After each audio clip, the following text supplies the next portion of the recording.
Welcome to Burn the Ship. Thank you very much for coming. First of all, it does mean a lot. Anybody that takes the time and puts the effort and the energy into coming on the podcast and being of value to the other entrepreneurs that are listening, it does mean a lot to us. So thank you very All much for right. coming. You're First welcome. of all, our goal here is to connect entrepreneurs with professionals that can help you go all in on your business. Right. So we talk a lot about from a business perspective, and today we're going to shift gears a little bit, but it's still definitely in line with what we talk about on a lot. But it's really just understanding your money, right? It's Yes. probably a good blanket way to put it, but hopefully some of the experiences and skills that you possess, some of the experiences that I possess, and the people that are in the Burn the Ship family, hopefully we can help people walk a little straighter line, be more in line with their goals, and get where they're going to go faster, and learn from our experiences so they don't have to make those same mistakes. So Yeah. you're a part of that now. Thank you very much. I appreciate it again. Why don't you introduce yourself and tell us a little bit about your business? All right. I'm Malika Daniels. I am a money coach,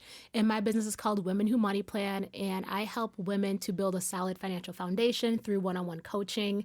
We focus a lot on building the basics when it comes to finances. So, understanding where your money is going, paying off debt, building up savings, and just improving your relationship with money. And I'm just here to really help people to achieve their financial goals. Sure. So tell me a story. Tell me a little bit about your background and kind of how you landed on doing what you're doing. All right. So, a story is I'm a former teacher. I Oh, was in the nice. education field for 12 years. Never once thought I would do anything when it comes to finances, but I am someone who has always pretty much been fairly good with money and making good financial decisions. And I bought my first property when I was in my early 20s and single. Met my husband, and when we decided to get married, he had about $60,000 of student loan debt. And at the time, I didn't have any debt besides my mortgage. And so I just said, you know what, let's make a plan and pay off this debt. So we created a plan and paid off the $60,000 in 2 years. And from there, I had a lot of friends and family asking, how did you do that? What'd you do? And that's when I really started talking to other people about their money and, talking about how to pay off debt and the different debt snowball method and avalanche method and things like that. And from there, I just kind of kept coming back to, I want to help people with money. Like, there's something that a lot of people don't talk about. They think it's taboo to talk about money Sure. and you shouldn't, bring that up. But I enjoyed talking about it.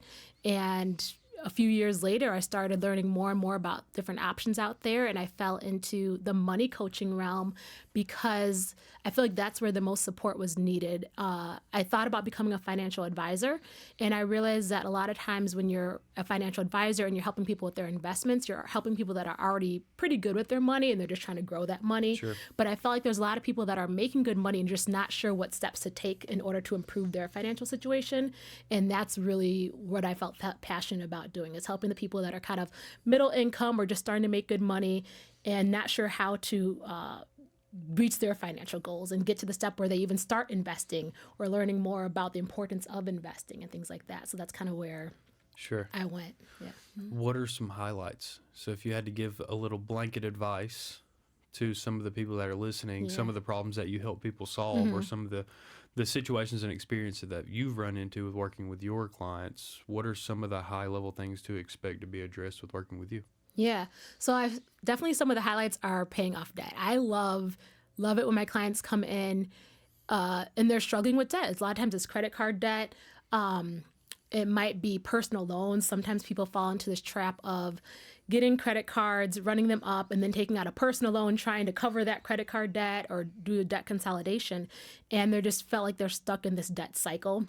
And so the highlight for me is helping people to see where their money is going and be able to create that plan to pay off that debt and knocking out that debt and realizing like this doesn't have to be the story for my life. Like, I can take control and change the future. A lot of times people think that they're just always going to be in debt. I'm just always going to have a credit card payment. That's just the way it is. And when they can start to see that, oh, wait a minute, I can do things differently and shift that for my future. And then I can put that money I was putting towards my credit card towards building up an emergency fund, or I can start investing. I just love that like shift for them. So paying off debt is a huge thing for me when it comes to my clients. And then also just that money mindset. When someone starts feeling more confident in their ability to handle their finances, one of the things I tell my clients is I don't want you to need me as a coach for life. I really want to be there to support you, to kind of get you to that next level where you feel like I can do this on my own now. I've got the plan, I got the skills, I know what I'm doing. And so when I have the clients that are working with me and they're finally get to the point of like, oh, you know what, I feel like I can make this change and do this, and I had this idea, or I've been thinking about doing this, and they're really starting to kind of start their own money planning. That gets me really excited because that's my goal. I want you to be able to carry this on, teach it down to your children, For sure. and continue helping women to improve their finances. So that's huge for me when they have that mindset shift on how they think about themselves when it comes to their money relationship. No doubt. Yeah. I think we all know what it feels like to be in that situation where you don't want to answer the phone calls from the numbers you don't know on your phone. You know what I mean? Like you don't know if it's a debt collector or it's something that you just hadn't paid attention to. You haven't filed your taxes in 3 or 4 years. You're afraid you may owe. Like I think everyone goes through that, especially as a very young salesperson. When I started in my industry, I went through that too. You know what I mean? Like I never really had a lot of debt. I was very fortunate not to have a lot of student loan debt. And I was very fortunate that my income was very directly related to the amount of time and effort and energy that I put in. And I think when I say that I was fortunate, it was because I knew that I had to kind of look myself in the mirror and say, did you do the revenue generating things today, or did you not? But I absolutely am a prime example of that from a perspective of I had no idea what more money really meant to me. Like I just knew more money was better, and I knew that I wanted to make more than the other salespeople in my office, and I wanted to work really hard to do that, and I wanted to kind of separate myself from the pack and do better just out of competitive nature. But it was a difficult road, and I don't think it gets it's not something that gets easier. You know what I mean? Like even with more money is not always the solution. Sometimes it just uncovers more problems, and you have to be able to manage that in a different way. What made you decide to speak mostly to women? I feel like women a lot of times have a unique circumstance when it comes to money. It's funny, I do these I call 'em money plan conversations with Malika or Money Plan Mondays, sorry. And I just did my Money Plan Monday live this afternoon about this topic in the gender wealth gap. And women, obviously we know that we make less than men, but women also tend to hold less wealth than men. So we keep less of the money that we are bringing in. We also tend to be more likely to leave the workforce, and we have less time in the workforce. And so I feel like there's just different circumstances that women have to deal with where I feel like I want to be that voice to help women specifically, but also the financial field is usually dominated by men, and so some women can be intimidated in terms of like going to seek help from someone. And so I wanted to show that representation matters. I'm a woman. I understand the different dynamics of leaving the workforce. I left my teaching job to become a stay-at-home mom for many years, so I know exactly what's that like to leave a good career and walk away from that income. So I feel like it was really important to me to be that voice for women. Sure. Yeah. What do you think's kind of been your superpower since you have gone in on your own business and you've decided that entrepreneurship route was for you? What do you think has been that thing that's helped you grow? Like, what has been the thing that you do well? Yeah. I think my superpower would be that I have gotten really good at walking into, I guess, stepping into being uncomfortable. A lot of times people shy away from the things that are going to make them uncomfortable, and I deal with anxiety, and so there are definitely a lot of things that I'm like, oh my God, and I'm freaking out about, but I'm like, yep, I'm going to do it anyway. And so one of my phrases that I also say to my kids a lot is do it scared.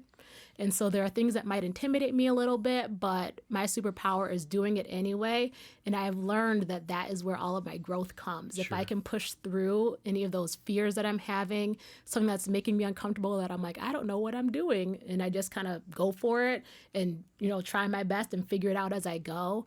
I feel like that's kind of what has brought me the most success so far. Sure. And I'm sure that you're just looking to compile on that, because like I think stepping into the financial conversation with anyone, it's a little uncomfortable, right? No matter what your financial situation is, it doesn't matter if you have all the debt in the world and you're dirt poor with no income, or if you make, tons of money and you have tons of equity in your house, you own property or cars, whatever that may be, opening up that financial, data to Mm-hmm. people to be able to pick apart and understand your spending habits or whatever that may be. Yeah.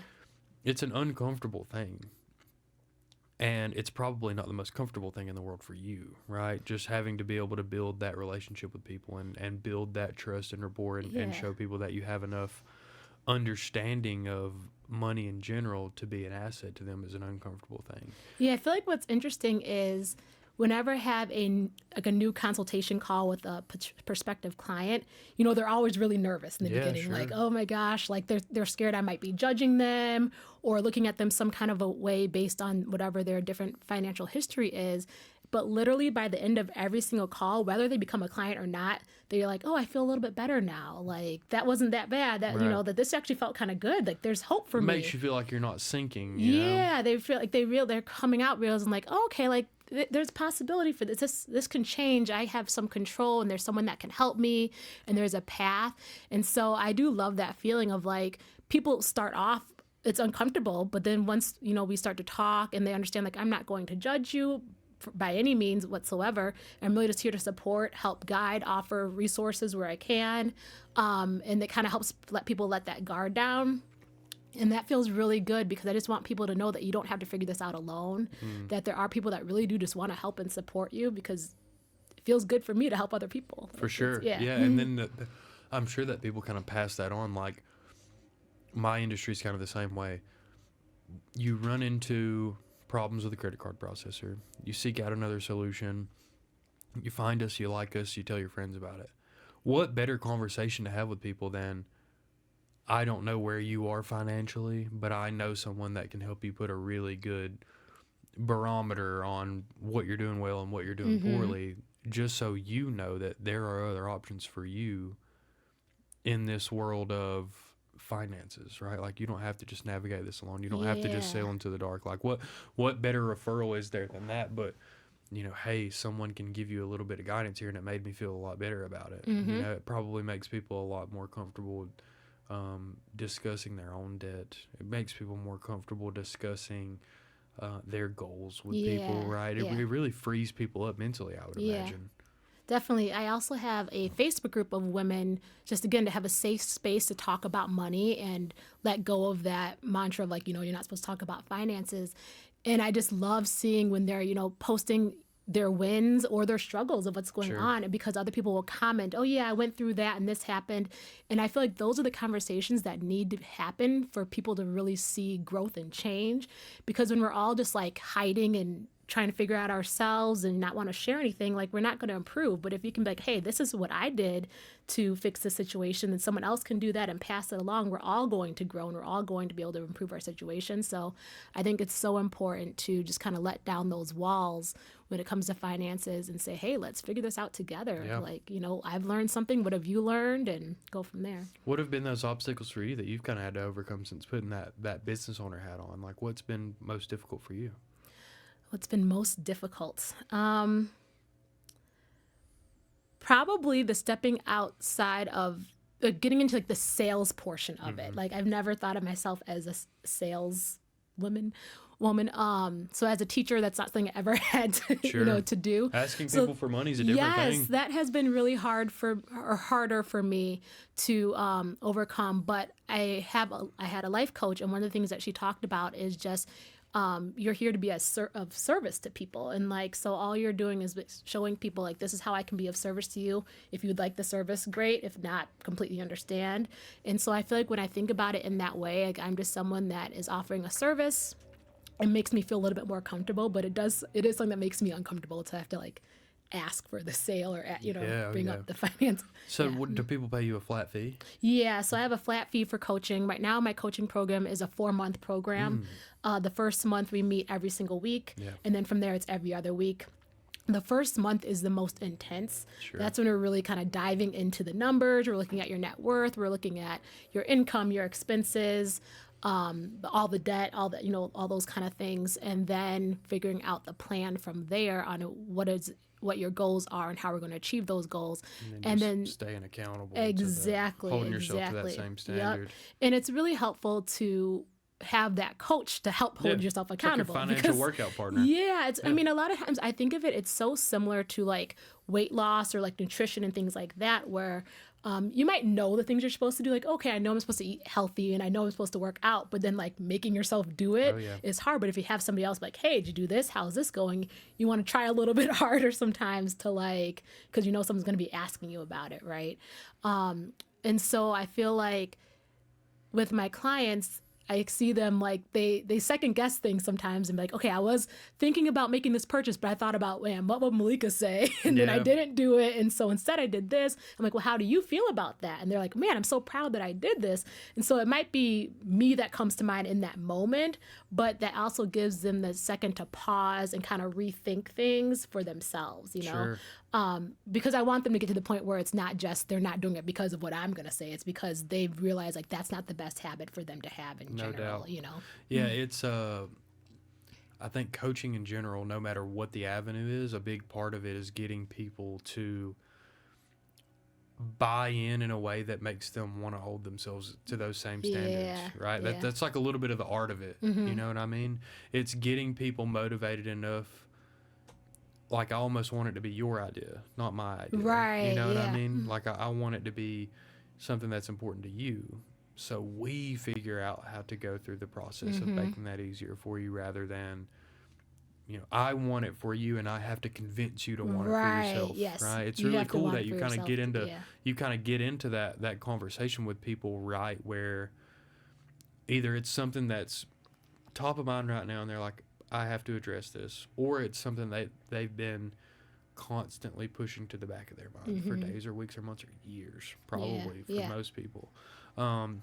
So no, that's really cool. I can only imagine how the success feels as well, right? It's like when it goes well, because that's that's what 10 plus hours of one-on-one interaction over a 4-month period with someone that is in your corner to promote your financial health. Right. You know what I mean? And then in addition, I also provide them like what I call like the money task. So if we're not meeting, I'm asking you to do certain things where it might be like checking in with your finances, checking in on your goals, setting your net worth goals and things like that. So not only are you spending time with me working on your finances, but you're also just taking time to yourself working on your finances, because so many of us don't spend any time actually trying to improve that. Sure. So just putting because how could we? right. In our minds, Yeah. in our minds, how could we? Yeah. We don't really know what to do. We know we do a lot of work. We know work hard, things get easier. Work hard, things get easier. Like that's what you're taught in your mind, right? And sometimes X doesn't lead to Y, and it's hard to understand that disconnect as a human. So trust me, I've been there. I've literally felt it myself. My industry, you start off not making a lot of money until you grow a book of business, and then the beauty of residual income is that as long as you continue to do your job, you continue to get paid on people that you signed up years ago, right? As long as they maintain that relationship with you as your client. And so you steadily watch your income do this at a different scale and a different factor for everybody. But those questions still don't answer themselves. Right. Especially like that first year, you pay into taxes. That's what happened to me, right? I made a lot of money, but I also filed my taxes as single with no dependents, right? All throughout the year. So they're taking out taxes, and so I'm like, I'm good, End of the year comes around, and I file my taxes, and they're like, oh, you owe us $4,000 something, and I'm like, I'm not giving you $4,000 something. I just can't. You know what I mean? And so like, that was what was the catalyst for me, was to be like, you need to learn how to make this not happen again, right? Like you need to learn how not to be in this situation again. You need to learn where you can put money that reduces your tax liability and things like that. Like stuff that maybe a financial advisor is probably it's probably their forte to talk about, deferring taxes and things like that. But in general, having an understanding of where you are with your money and where your money lives and where it goes and what you spend it on and things that you can cut down on, like food was a big thing for me. Yep. Right? Like All of us. I spent a ton of money on food. Why? Because in your mind, like everyone has that first bar. It's like, I want to fill my gas up all the way every time. You know, I don't want to put $20 in my gas tank anymore, or maybe it's different than everybody. I want to buy these clothes. Well, for me, it was like, I want to eat what I want. You know, that was my first goal, was like, I'm not going to get I'm not going to look at the money beside the menu every time. I'm just going to eat what I want. You know what I mean? And so I go back and I look at those things and I realize this is not a wise money decision. But it's right? so common because so many people base their spending habits on what they think they should be able Right. to do. It's like, I make X amount of money, I should be able to do this. But everyone's idea of what they should be able to do is really just subjective to their own beliefs, their own emotions, What you their own learned thoughts. as a child, what Yeah. you see around you. Right. So it's right? not at all based in reality of your situation. It's not based on the actual numbers of based the on money emotion. that you're coming Yeah. have. It's based on emotion. And money is emotional. Yeah. And so until you start to learn that and realize that there's a lot of factors going into your spending, it's hard to conquer that. Tell me a success story. I'm a sucker for a good story. Tell me one of your favorite client stories. I have a client who is married, and so even though I work with women, a lot of times, sometimes they are still in relationships, but they might have their money separate than their Sure. spouse. And she was really struggling because her spouse has more income than her and didn't have the debt that she has, and she was really trying to figure out kind of how to feel better about her situation and not feel like kind of she's bringing it down or anything like that. And after working with her, she has paid off her credit card debt, money in savings, putting money so that she can help contribute to them buying another house, and she's feeling so confident in her ability to handle situations, and especially just when it comes to planning things. So now if they're planning a trip, like she'll come to me like, this is the plan I have, I'm going to put this much aside for this trip and do this. I'm like, I love it, that's great. Like, you know, it's like Right. you really start to take control, and I'm just seeing her take control of her situation and not feel unsure of herself. She now has the confidence to make those different financial decisions, and she has the skills to be successful. And Yeah. so, like, I feel like that's great. She's able to contribute more to her retirement account and not be so nervous about her financial outcome. So I just Yeah. feel like that was I like that story. for Yeah, her. it's even more. It's just a big on empowerment, right? Like, Yes, very big. you work so hard and you spend so much time doing all the things in your life, and then you spend so much time working really hard and doing things for other people in their life, whether that may be your kids or your spouse or your family or whatever that is, that a lot of people, I think, don't take the time to realize what the small things that you can make changes in your life that'll make you feel like you feel in control of your own Yeah. life. You know, it's easy to throw that to the wayside and think, oh, it'll come. Right, It'll come. yeah. But it doesn't if you don't take actionable steps to achieve those things. Yeah, one of the things I talk about too is the qualities of a woman who money plans. Sure. And I have something called like the 8 qualities, and those things include things such as like taking accountability and realizing that you are the driver of the bus. You know what I mean? Like, yes, there's outside factors that are going to contribute to your financial situation, but at the end of the day, it all comes down to you and the action steps that you take or do not take. No right? doubt. We talk about things like doing things scared. A lot of people that might be scared to invest or scared to make different moves with their money, but sometimes you got to do it scared if Yeah. you want to see success. We talk about things like delayed gratification and understanding the importance of that. Like, yeah, you might really want to buy that shirt right now, but is that going to be the best move for you? Or do you wait until you've reached that savings goal and then reward yourself with buying the shirt? So, some, those kind of things. So It's a sliding scale, right? Like, it can slide away from you really quick. But Yeah. I think a lot of people, like, just to be not negative. You know, negative's not really the word, but just like optimistic is like, you're closer to a lot of those things than you realize. I think as a normal individual, like, you're closer to the things that make you happy than you realize if you pay attention to those things specifically, Yeah. right? Tell me this: how do people get a hold of you? How do they find you if they want your services? Yeah, so you can go to my website, www.womenwhomoneyplan.com. You can find me on Facebook, Women Who Money Plan. Again, I have a Facebook group, Women Who Money Plan, so you can always email me, Malika, Malika, at Women Who Money Plan. And then tell me this, right? So the kind of the way that we always end the podcast here, right, is a little ode to our name, right? It's Okay. burn the ship and going all in on your business. What has that experience been like for you? What has it been like since the day you decided to throw that entrepreneur hat on and what emotional or spiritual gratification do you get from making that decision? Because right now in the audience, there are probably a lot of people that are constantly 6 months out from Mm-hmm. starting their business. They're Mm-hmm. kicking the can down the road because it's hard to find the answers of, here are things to look forward to when starting a small business. Here's what you need to do to help you be successful early. There's not a lot of good content out there for that, which is really Yeah. a huge inspiration just to why we made the podcast. But I think that with some of the content, the conversations that we put out, we're getting people a little bit closer to that. So what would you say that experience has been like for you? Why should those people seek out that same opportunity? Yeah, I still remember when the idea came to me. I was already coaching. I was a money coach, but for like a different company. So I was a contract working as a money coach. When the idea came to me that I was going to start my own business, I feel like it came to me one day, and the next day I started the process. I was like, I'm gonna do this, and for me, it has been very just rewarding because I've seen something that literally was just an idea come to fruition. We're like, okay, I have clients, I have a website, I'm now out networking, all those things. I have a program that I put together.